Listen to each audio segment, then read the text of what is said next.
Well, the first thing to do is to say welcome to everyone. Can you all hear me? I've only been the chairman of the Board of Trustees for about 3 months.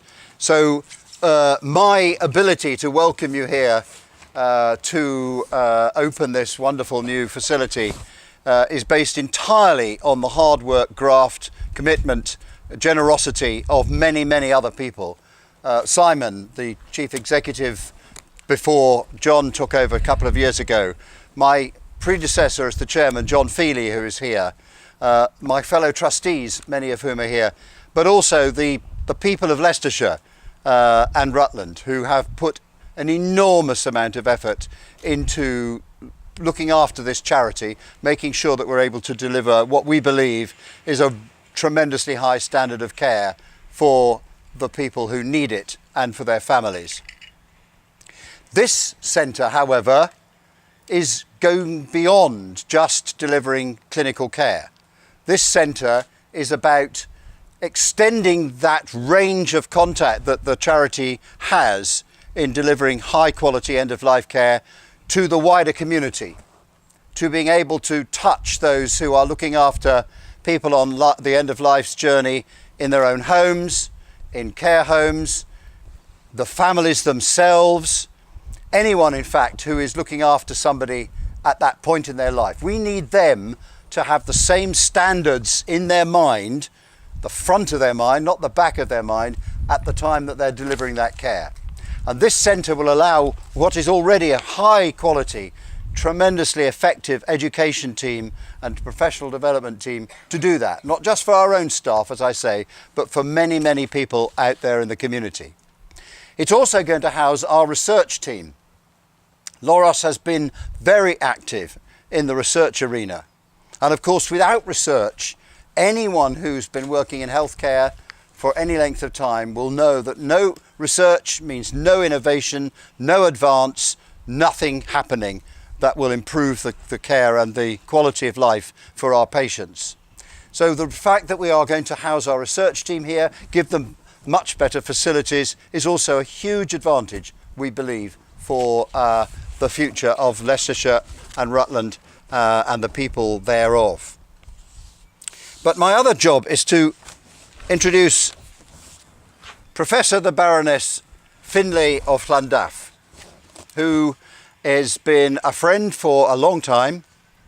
She is, of course, she was the first consultant in palliative medicine in Wales. She's a professor at the University in Cardiff. She was made a peer in 2001 and has been working extremely hard. Her name pops up regularly in health-related matters. And I'm hoping I've got these facts right. But for example, she, very shortly after she was elected to or appointed to the House of Lords, she proposed a bill to ban smoking in public buildings in Wales. And we've all followed the lead, eventually, even in England. Another initiative, very topical at this moment, was to move the intention to donate from opt-in to opt-out, which Wales already has in place and which England is now actively talking about. At least they were at the Tory party conference last week. She's been involved in a lot of other areas of legislation, both as an initiator and a supporter. And in my world, as a dermatologist, we're very proud of the fact that she took on the sunbed boys, and then they introduced a new sunbed regulation bill to stop people being cooked quite so much and damaging their skin to quite such an extent. She's had a very illustrious career in many, many respects. She's a fellow of the Academy of Medical Sciences, and if you are familiar with our academic medical world, you'll know what an honour that is. She's been President of the Royal Society of Medicine, President of the British Medical Association, and has done a number of important things in the end-of-life care world you'll probably hear a little bit about later on. She was the chairman followed in after our own Maya Lakhani as chair of the National Council for Palliative Care. So I can't think of anyone better to come and open our facilities here than Elora Finlay, especially since she's also married to one of my great mates in dermatology, Professor Andrew Finlay, Professor of Dermatology in Cardiff. So there are extra connections there too. So we'll now hand over to Elora, who will cut the ribbon. Thank you, John. Thank you. Thank you. Do we have the microphone? Can I say just a few words? And I'm not going to shout quite so much as you did, Robin, but thank you for that introduction. And thank you for inviting me to be here, because this hospice unit has a long tradition of research in palliative care and at moving the frontiers forward. And as Robin said, without research and without training, nothing happens, nothing changes. I was recently reflecting when I started out in palliative medicine 30 years ago, what we did then and what we don't do now, what we have abandoned because the evidence showed that it wasn't doing any good, and what we've changed to introduce because the evidence has shown that it's the right thing to do. It's also meant that we have, as Robin said, been able to reach out into communities and recognise that, as Cicely Saunders said, the way a person dies lives on in the memory of those left behind. And that means that every single patient matters. Every single person's experience matters. And if it's not going right, we must ask why, what can we do differently, go back and think again. And of course, and I'll say a bit more about that later, we must also be well aware that there are children who are being bereaved all the time. And sometimes it isn't the parent, it's the grandparent who's the most stable person, or an aunt or an uncle who's the most stable person in a child's life. And so when they're dying, the child's world falls apart. But we often have forgotten over the years to say, is there a child being affected by this death, and what are we doing about it? So this centre, which is going to drive forward research between particularly the universities supported, I hope, increasingly by your two universities in this area, but also by collaborating with other places across the UK, will actually move forward the boundaries of palliative care and what we do. And then the education is incredibly important, and educating the next generation, those that want to go into healthcare, those that want to be at the fringes of healthcare, and those who perhaps are in the arts and in architecture and all the other areas that impact on the way that healthcare is delivered as well. I hope we'll all be coming through this unit, which I gather is already busy, and you've only been running for a week officially, but you will be officially opened shortly. So it gives me enormous pleasure to be able to open this unit. I will hand the microphone back in case I drop the scissors. So there we go. Thank you. Thank you.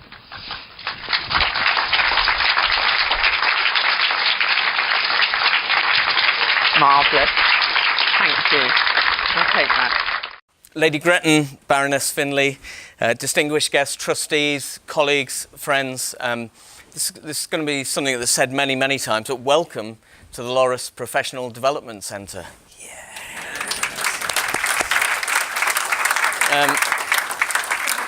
And of course, this will also not be the last time these words are said. There's no planned fire test today.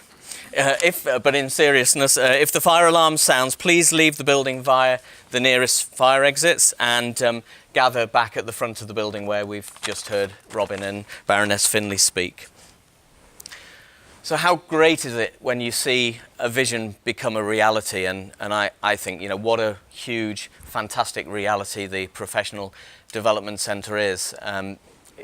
A huge amount of work long before my time involved in LOROS. I think back to 2011, 2012, the trustees, the senior team, my predecessor Simon as chief exec, and I'm really pleased that Simon's made it today, started to map out this vision of what lay in the future for LOROS and how could LOROS extend its reach beyond the premises here, the 31-bed hospice. What else could it do?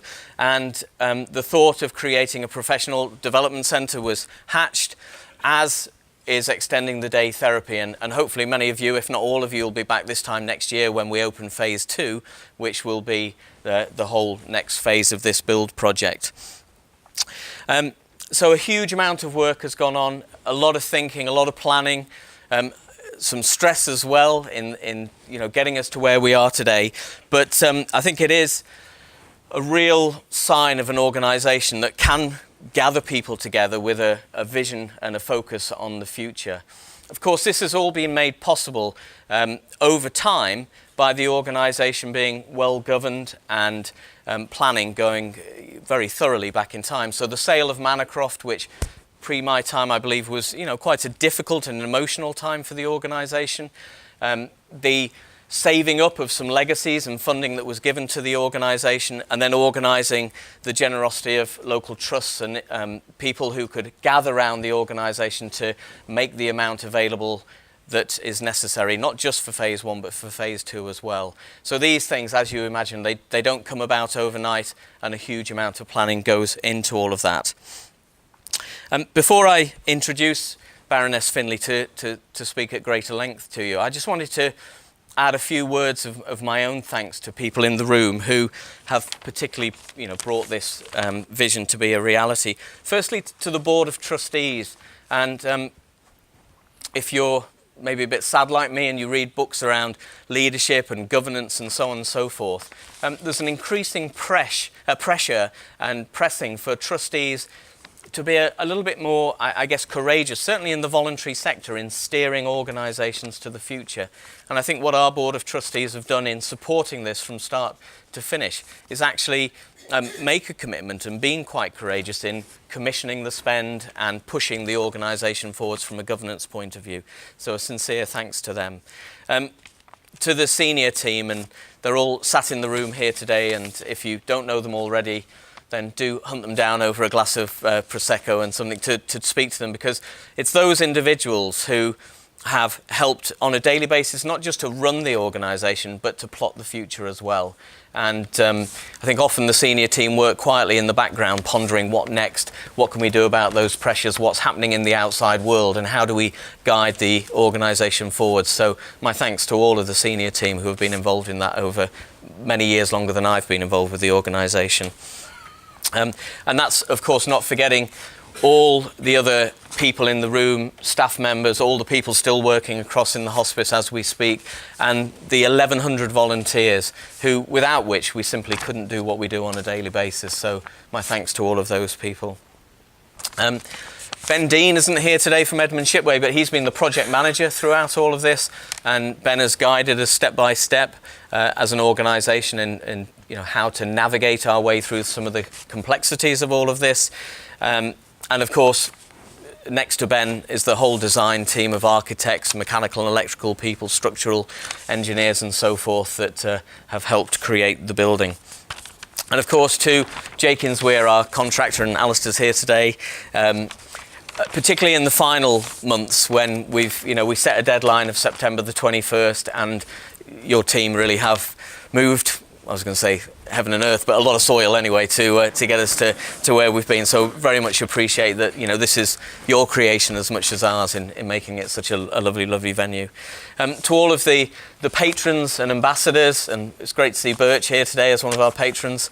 I'm going to steal his thunder and not let him speak today, because we've got to get out by 12 o'clock. But thank you so much for championing the organisation and doing all that you do, all the patrons and ambassadors in the room.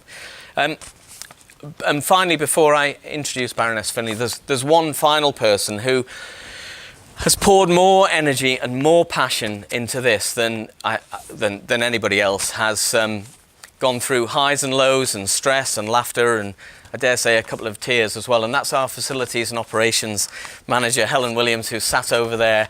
I wouldn't say Helen quietly gets on with things, but she gets on with things. But I would like to ask Helen just to come up and receive some flowers, and for you to congratulate her on this.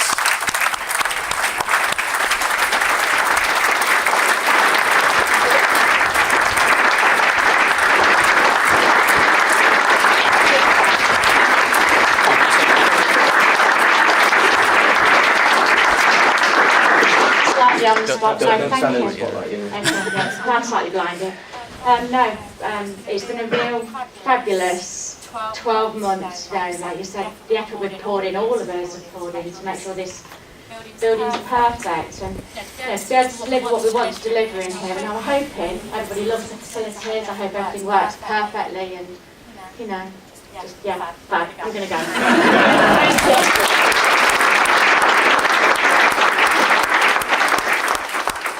Any problems, go and see Helen, so that's good, that's good.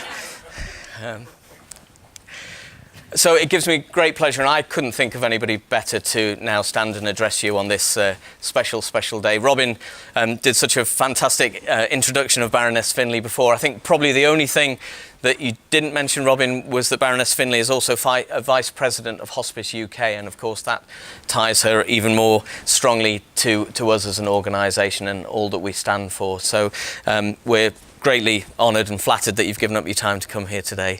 So if I could reintroduce you to Baroness Finlay.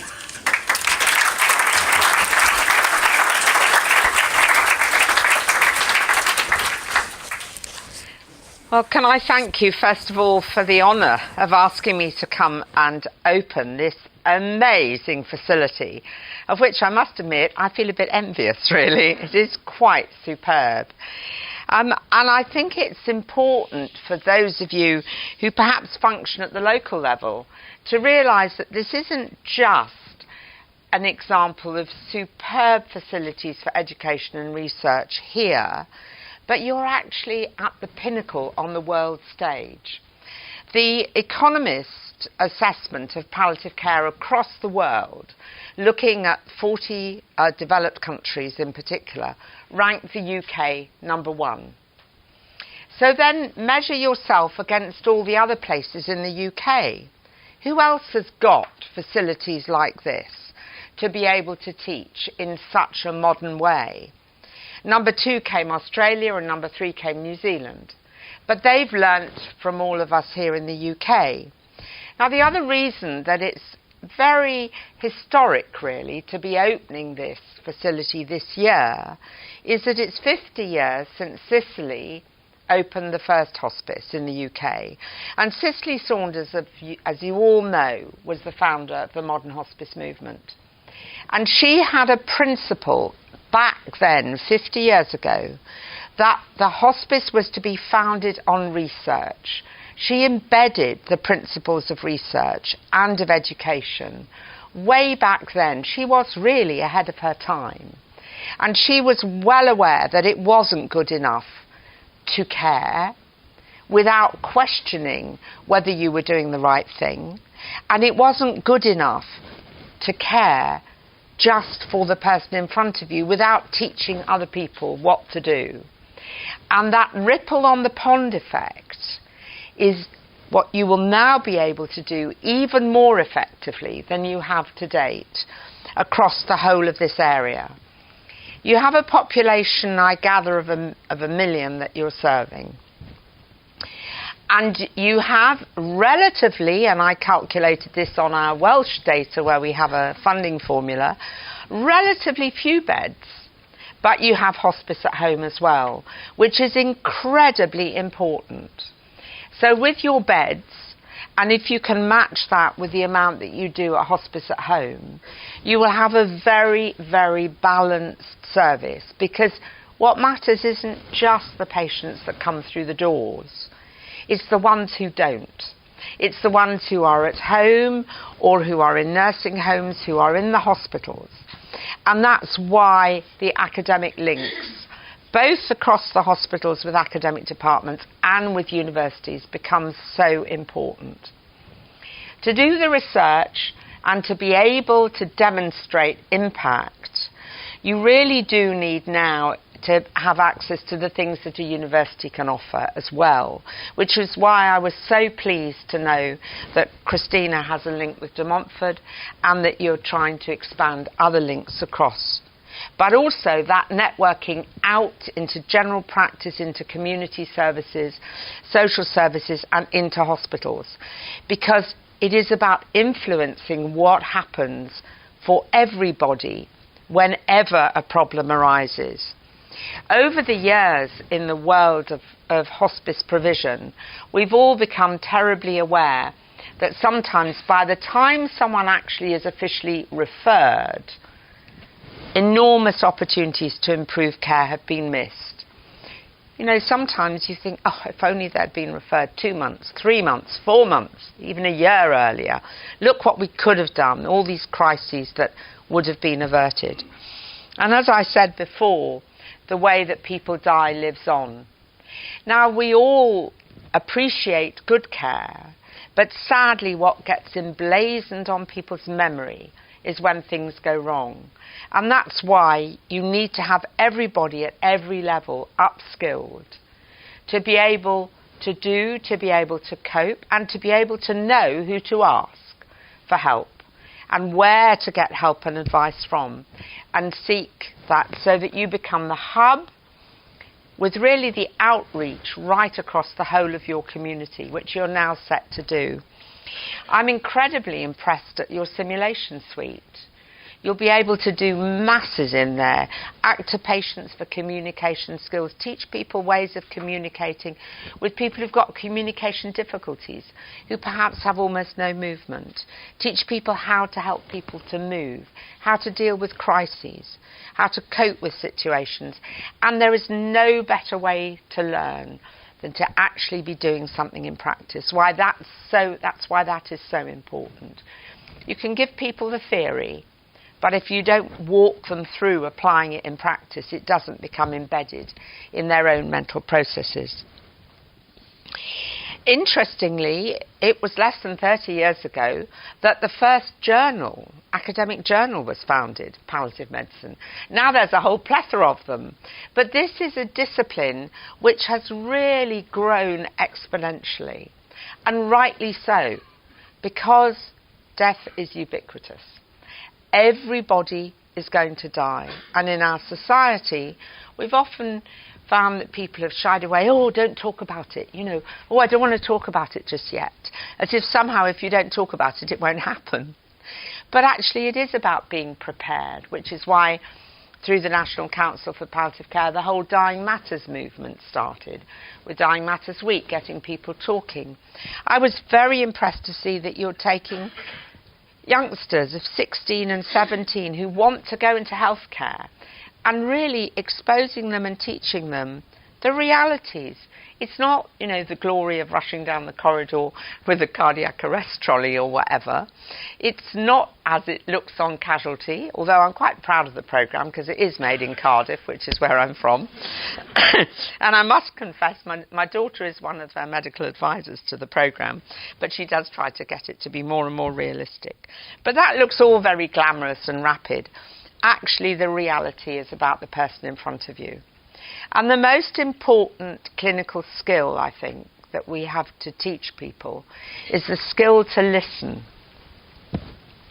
There is a Chinese symbol for listening, and half of it is ears. The other half is that you listen with who you are, you listen with your eyes, all those non-verbal cues. You listen with your undivided attention, and you listen with your heart. We all know when somebody's listening with their heart and undivided attention and who they are. And we know that they're listening and empathising. And we all know the person who only listens with their ears. And we don't trust them. And one of the things that's become really important in the hospice movement has been that we've helped and empowered, I think, volunteers to trust that listening, to trust their own gut feeling, to come back and say there's a problem. The care assistants, the people at every grade in the service are equally important. They've often got better listening skills than the rest of us. I'll always remember one patient who I had who wasn't sleeping at night. And so one of the care assistants offered to make her a hot chocolate. And she just sat with her and had a hot chocolate with her. And in the course of it, this lady revealed that her family were not visiting her as much as they used to because her fixed-term life insurance policy had expired on her birthday, and they had lost out on a whole lot of money. And she was so hurt and disappointed. But we would never have known if that care assistant hadn't just sat there quietly and simply listened. It's listening that matters, and listening to everybody. And I noticed that you have up on your banner here, being there for you and your family. And as I said before, children really, really matter. And I hope that you will use this facility to also bring in schools and school staff and help them to just have some very straightforward skills and empower them to deal with children who are bereaved. You may not know that 10% of the school population have suffered a serious bereavement. That's huge numbers of children. A third of them have lost a parent or sibling, and 2/3 have lost somebody else important to them. Now sometimes, sadly, there'll be a whole school that's bereaved, suddenly bereaved. Nobody's providing resources other than the hospice movement. Nobody's helping them forwards and helping them through.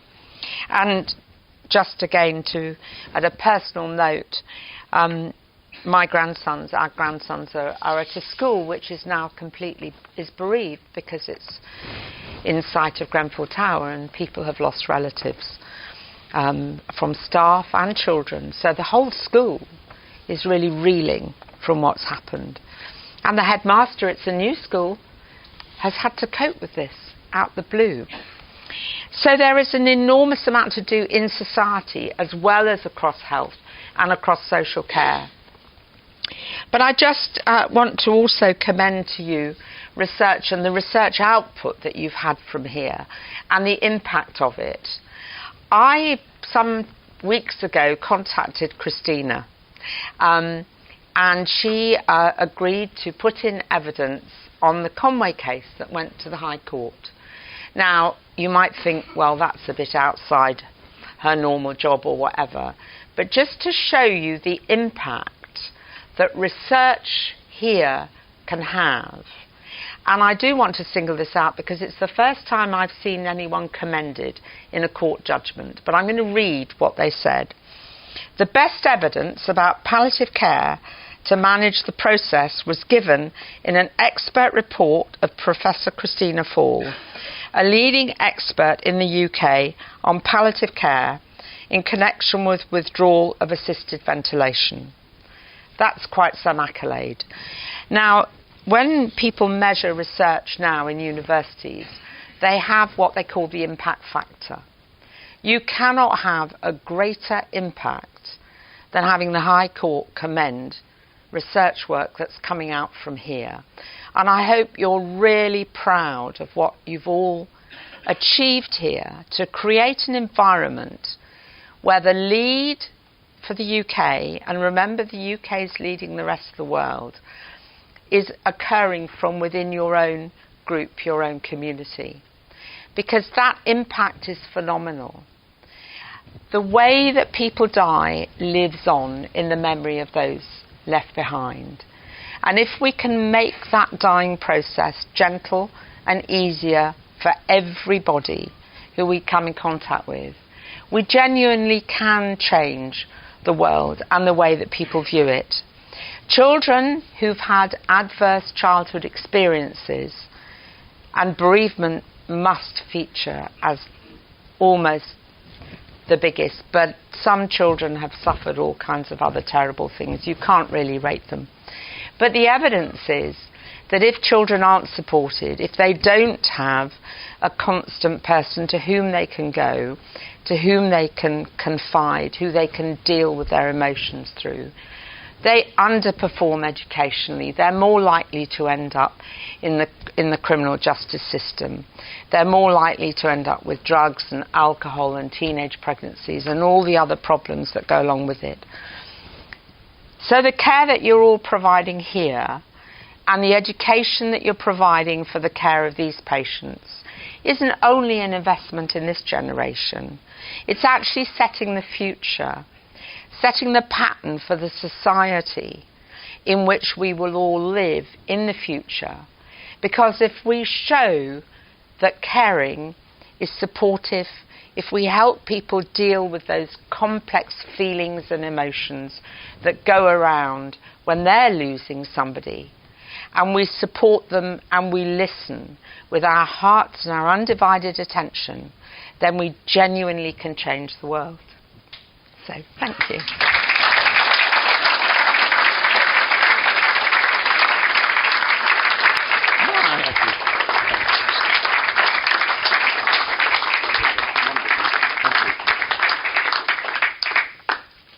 Thank you very much, Baroness Finlay. We'd like to present you with a bouquet. Wow. As a token of our gratitude for you to coming over and opening for us today. Thank you. Thank you. Thank you. Beautiful.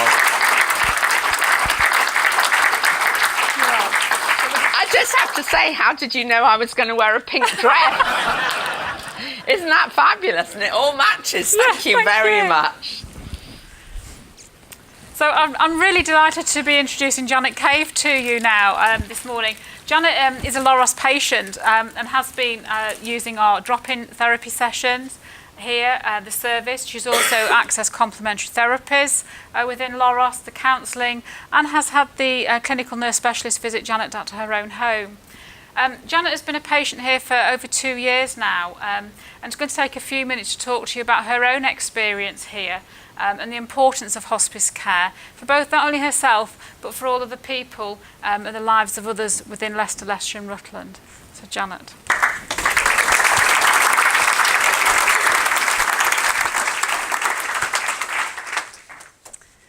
I'm sure you appreciate it's a bit daunting, especially after your inspiring speech. In fact, I haven't copied you. I've got some of those things in there, Baroness. So, just to introduce myself, I'm Janet. I'm a patient at LOROS. I'm honoured to be given the opportunity to speak on behalf of patients like myself who are living with a life-limiting illness at this official opening of the Professional Development Centre.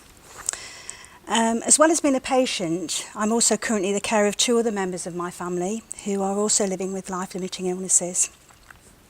Previously, my father and sister-in-law received the very best of care, love and respect. And I think respect and dignity at the end of your life is such a key thing. At LOROS, at the end of their lives, for which my family are eternally grateful. I therefore understand through these experiences why it is so important that the care and support that me and my family have received can be received by so many others.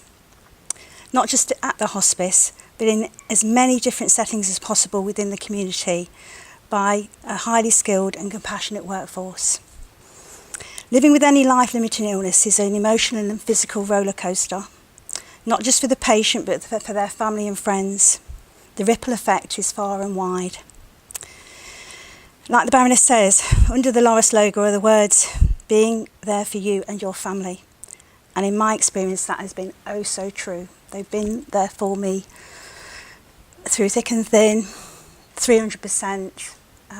They've understood my feelings. I've cried here, I've laughed here. And that has been so important to me. Forgive me if I'm trying. Right, having the support of LOROS has given me the strength to deal with my prognosis. The loss of loved ones has been eased by the knowledge that they have received the gold standard in hospice care at the end of their lives, which is the point it lives on. You know, the experience of end of life lives on. It helps people that have lost somebody deal with that loss. As a LOROS patient, as Ruth has said, I've been lucky enough to have received complementary therapy, counselling, drop-in day therapy sessions and the support of a community specialist nurse. In combination, these services have enhanced my physical and emotional well-being. There are changing attitudes towards palliative care. People used to talk about it in hushed tones. People are now speaking more openly about symptom control and end-of-life issues as they become more informed. Recently, another sister-in-law had a friend who was a patient of LOROS, and she was initially frightened to step over the threshold of the hospice. However, with my encouragement, she did visit her friend. She now speaks in glowing terms about the calm and professional environment she encountered. Because of the wonderful reputation of LOROS, more people are aware of what constitutes excellent end-of-life care. Good practice needs to be shared. The opening of this centre provides that opportunity. Driving here today, it struck me how we always want the very best for those we love throughout their lives. This centre will deliver the very best for them at the most vulnerable part of their lives, again, not just in this setting, but hopefully wider afield. There are exciting times ahead. The foundations of this building are built upon the experiences and learning of past and present patients, carers, staff and volunteers.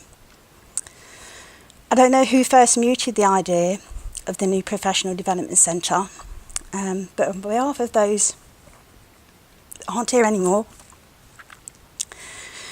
and those that are currently using the services and will use them in the future, and will benefit in so many ways, I thank you, I thank you, I thank you.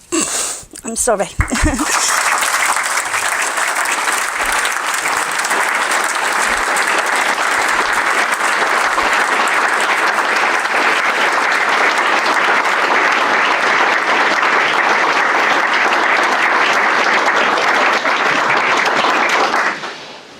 Baroness Finlay, ladies and gentlemen, can I, on behalf of everyone, thank Janet so very, very much for her most inspiring talk.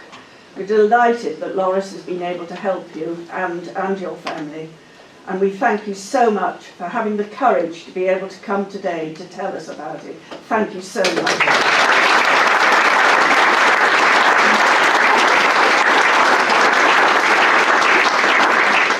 I think I'm probably one of a number of people who have known the hospice from its very, very early days, when all our services took place in a building that's half the size that it is today. Over the years, LOROS has provided magnificent service and care to our patients and their families. But at the same time, we've always looked forward and we've planned for the future of the organisation. No organisation can ever stand still, and this building and the new daycare centre are part of our ongoing future planning. Thank you, Baroness Finlay, for opening this new building and helping us to take our next step into the future. I'd also like to give my grateful thanks to everyone who's been part of LOROS over all these years. Thank you for all your contribution. And now I ask you all to go forward into what I'm sure is going to be an exciting future for the hospice. But remembering all the time that it's the families and the patients that are the important part of LOROS. Thank you all very much for coming today and being with us on this exciting occasion. And I think now I'd like to ask everybody to join us for refreshments as the official part of the day is over. Thank you. This centre is a fantastic new platform for research. We've got fantastic facilities, which makes the team even more able to work closely together. But it gives, more than that, I think it gives us a standing, it gives it a message to the outside world, to people that we want to collaborate with, to patients and families, and to people who may fund our research, that LOROS takes research very seriously as part of what it wants to develop, to invest in order to make a real difference to care for patients and their families. Because if we don't, as Baroness Finlay said here today, if we don't invest in the research, we're going to do the same things badly. What we need to do is to learn how to do it really well and then spread those messages that we found in the research through the education that we provide here, as well as obviously integrating it into our own care for patients.